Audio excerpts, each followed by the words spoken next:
On today's show, how to effectively fight against the worst parts of Trump's agenda. And you might think, isn't that what liberals are doing? No, I said effectively. Pay attention. Plus, the truth about diamonds is dirtier than you think. And I don't just mean the ones you smuggled into the country in your colon. And how grocery stores may soon become a dystopian horror show. And it's not just the food section at the dollar store. Did you know the plastic $1 toys have fewer forever chemicals in them than the off-brand $1 honey bunches of oats called honey bunches of mesothelioma? Me neither. Let's get started.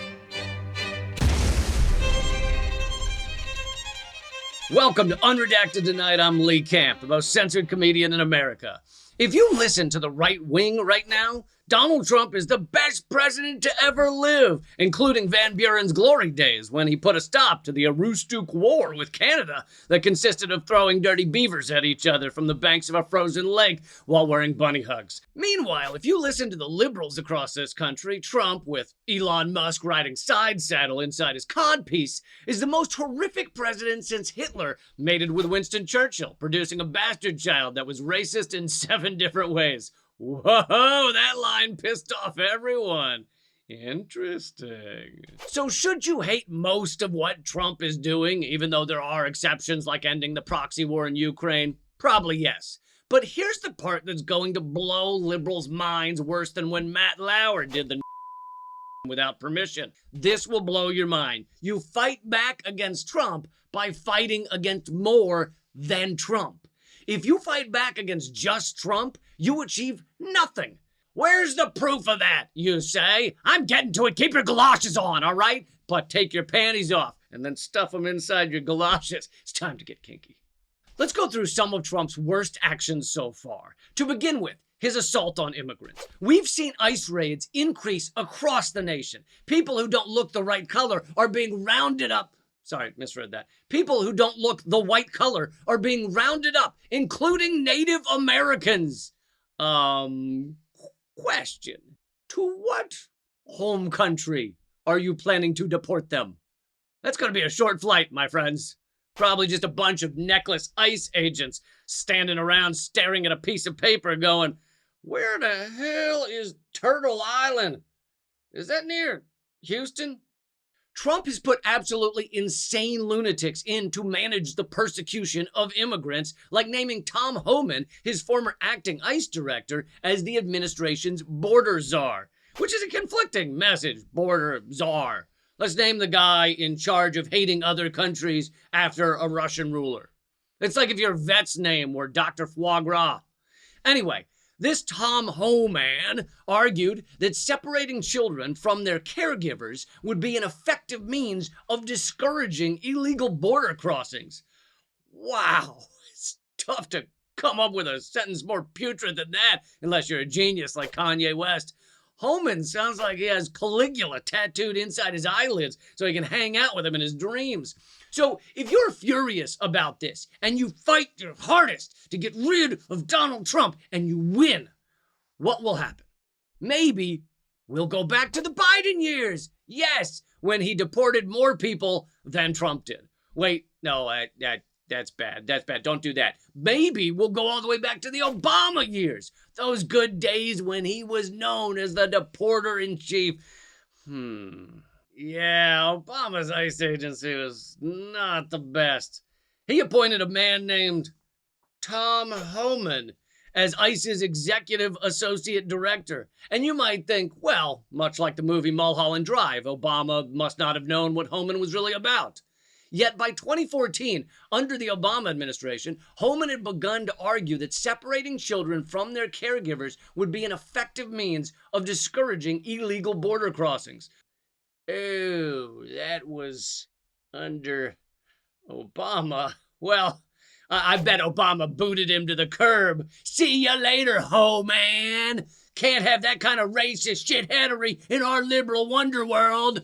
Well, actually, in 2015, President Obama gave Homan a Presidential Rank Award as a distinguished executive. Oh, it sounds like this horror show did not start with Donald Trump. It sounds like you fight back against Trump by fighting against more than Trump. Let's move on to Trump's racist rhetoric. He called some nations shithole countries. After the Charlottesville terror attack by a white supremacist that killed Heather Heyer, Trump said, "Very fine people on both sides." And in his second term, he seems to be replacing most anyone who's not a white man.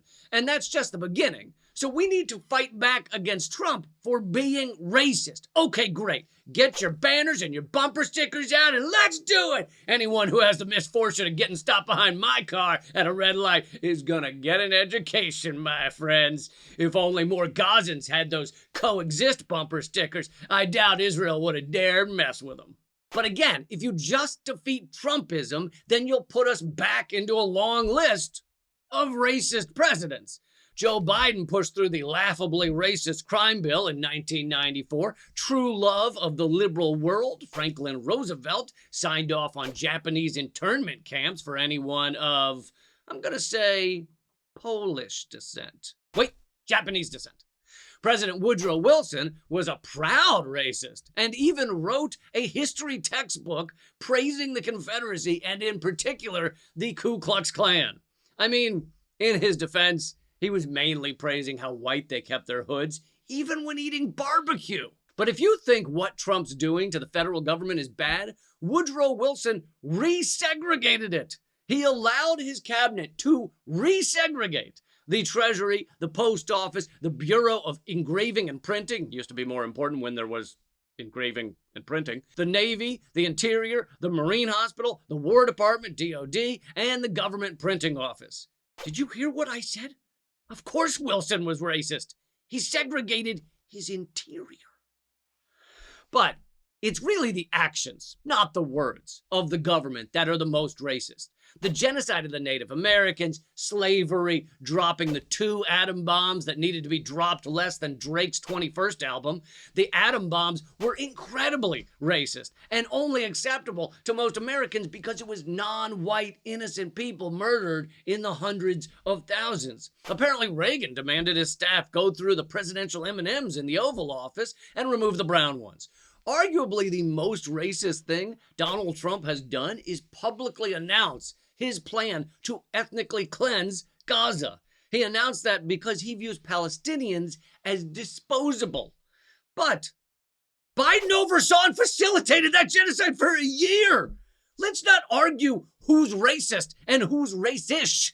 They're all awful. So if you want to fight against Trump's racism, you have to fight against the system's racism. Here's another thing Trump has done. Overnight, President Trump firing the nation's top military leadership in an unprecedented purge. Yes, Trump fired the chairman of the Joint Chiefs and other military brass. If you're only fighting against Trump, then your response is, he's trying to get more control of the military. How dare he? But, of course, the president, whether you like it or not, is supposed to have control of the military. I would prefer Donnie Boy have control over nothing, including his bladder. But alas, that's how our so-called democracy works. Oh, that's right. He totally doesn't have control of his bladder. I forgot about that. Either way, if you're only protesting Trump, then your next response is we need to take to the streets and demand Air Force General C.Q. Brown Jr. return as head of the Joint Chiefs. But what does that really achieve? Every higher up at the Pentagon has been a bloodthirsty maniac since they were in diapers. Sorry, not sure how we got stuck on diapers. But seriously, the Pentagon's ruling class are all sociopaths. Do you think anyone else could get a top job overseeing the military? Do you think a dreadlocked yoga instructor was on the short list for that? Do you think an entrepreneur who sells intention water out of the back of their Mazda Miata almost got the gig as chairman of the Joint Chiefs? No! It's trained and eager killers and nothing else. You couldn't even get that job if you were just a reluctant killer. Just like, I guess I'll bomb children in Afghanistan. I mean, if I have time after I rip this bong. He's not getting the job. Getting angry about the head of the Joint Chiefs changes nothing. You have to replace the system, the military-industrial complex, which is $1 trillion a year death machine. You fight back against Trump by fighting against more than Trump. Let's do one more. Trump just recently ended accountability for federal law enforcement. It's unprecedented. Justice Department shuts down federal law enforcement misconduct tracker. Federal law enforcement includes everything from ICE to the Coast Guard to Homeland Security, the FBI to the CIA to the little-known federal glory hole investigation unit who make sure gas station glory holes maintain a certain level of glory. Anyway, getting rid of the federal misconduct tracker does sound really bad. It sounds worse than that time Jewel tried her hand at death metal. Trump has moved to stop tracking misconduct of law enforcement. And this is unprecedented since the misconduct tracker was first instituted over a year ago. A year ago? That's when dinosaurs roamed. And in this past year, has a lot changed in the misconduct of federal law enforcement? Have the Capitol Police stopped stomping on activists? Have ICE agents been helping migrants carry their groceries across the street? Has the CIA switched from training Nazis in the woods of Ukraine to potty training war orphans in Syria? I'm gonna wager not. It doesn't matter much if you track misconduct unless you do anything about it. I track my calories, but seeing as I do nothing with the information, I'm still on the cusp of having my first breast. For some reason, it's just the left one right now, but I'm thinking if I increase my chunky monkey intake, I might be symmetrical again by Easter. Point is, have the feds been on their best behavior because of this tracker? No! Most of the dystopian clown show that is these federal agencies does not include much accountability for misconduct to begin with. The tracker could only track things the agencies reported. And most of the time, they just ignore misconduct. Plus, the worst parts of their behavior is usually not considered misconduct. It's just considered conduct. 99% of the worst things the CIA does are their job. Kind of like John Cena. When the Capitol Police beat up an old woman for carrying a strongly worded sign, they view that as a job well done. Do I wish Trump had not shredded the misconduct tracker? Sure. Do I think it makes any more difference than Aaron Rodgers coming to the Jets? No. You see, you have to fight the system of federal law enforcement, which has largely been unaccountable forever. You fight back against Trump by fighting against more than Trump. And now, to help us understand this, I'd like to bring in a friend, Pulitzer Prize winner, Chris Hedges. Hey, Chris. Hey, Lee. Chris, we're seeing protests across this country, but a lot of the people involved in those protests, their messaging is just get rid of Trump. Why is that the wrong way to go about this? Well, because as I have long said, Trump is the symptom. He's not the disease. The problem is the capture of economic and political power by corporations and oligarchs. And I really looked at this last presidential election as a battle between the corporatists who supported the Democrats and the oligarchs. And within the system of capitalism, oligarchs and corporations want different things. Corporatists want stability. They want trade deals that are set up in perpetuity because they make things. Oligarchs think of private equity firms as oligarchic. They don't actually, not only do they not make anything, they destroy things. Oligarchs want chaos. They want structures to break down because think of it as a toll booth. They set up toll booths for you to get essential services, which is what our for-profit, disastrous for-profit healthcare system is about. None of us choose to get sick, of course. They buy up utilities in distressed communities, the parking authority, the sewer system, the electrical system, and they jack the rates up. They don't invest in the infrastructure. That's what we're seeing. In your book, The Death of the Liberal Class, you kind of predicted this. You predicted Trumpism because you cover how the moral bankruptcy of neoliberalism was paving the way for fascism. Can you talk about that? I mean, look, anybody who thinks Biden and the Democrats are a solution, Wall Street bankers, Jamie Dimon and others were the ones who formulated Kamala Harris's economic policy. I mean, that was the most clueless, tone deaf, checked out campaign. It was celebrity driven, vapid, issueless. And it just shows you how bankrupt the Democratic Party has become. Thanks a lot, Chris. Thanks, Lee. Now let's move on to the dystopia report. I love the grocery store, just like everyone else. It's a wonderful place filled with foods that allow me to survive and thrive and sometimes diarrhea. Well, I'm sure you've been thinking like I have, going to the grocery store, picking out the items, paying the price listed on the label. It's too easy. It's too mundane. It's boring. If I wanted something that boring, I would read a book. Have you seen those things? It's like 1 million tweets all printed out and glued together. Why? Why?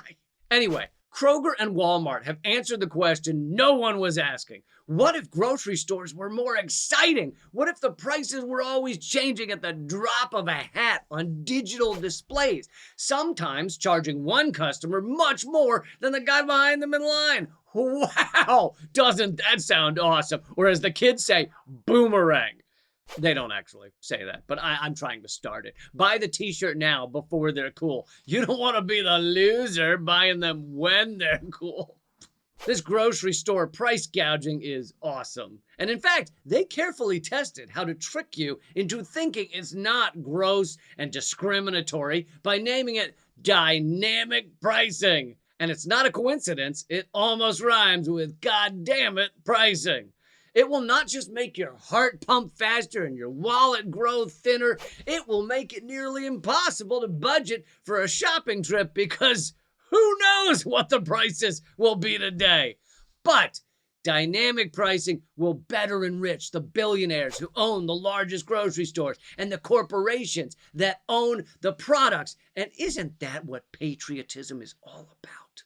And it is billionaires who own the products. A handful of powerful companies control the majority market share of almost 80% of dozens of grocery items bought regularly by ordinary Americans, new analysis revealed. It found that consumer choice is largely an illusion, despite supermarket shelves and fridges brimming with different brands. Here are some examples. Pasta, 78.5% owned by just 3 companies. Cereals, 72.8% owned by 3 companies. Bagels, 64% owned by 1 company, Grupo Bimbo.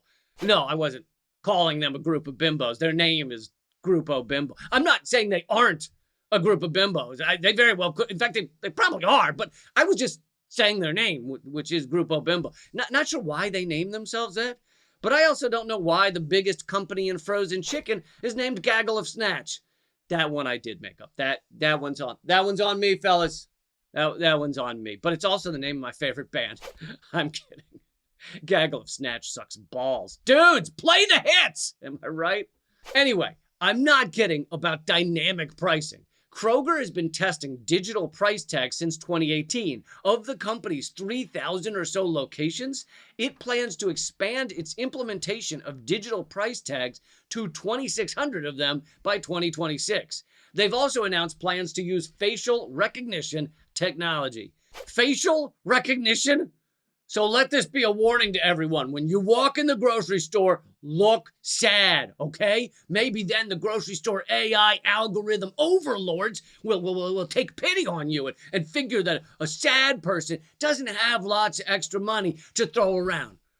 No, wait, look happy, look happy. Studies have shown that money does not equal happiness. So therefore, rich people are not happier than poor people. And the AI will know that. Or maybe look confused. You're confused. No. Vengeful. Perhaps vengeful. I want a yogurt. Try that. I don't know. Just don't look afraid, okay? Our digital big daddies can smell fear, and they'll know that they can crush your spirit by raising the cost of a cantaloupe to $13. And at that point, they'll have you right where they want you. God, I love this country. It's an exciting time to be alive, isn't it?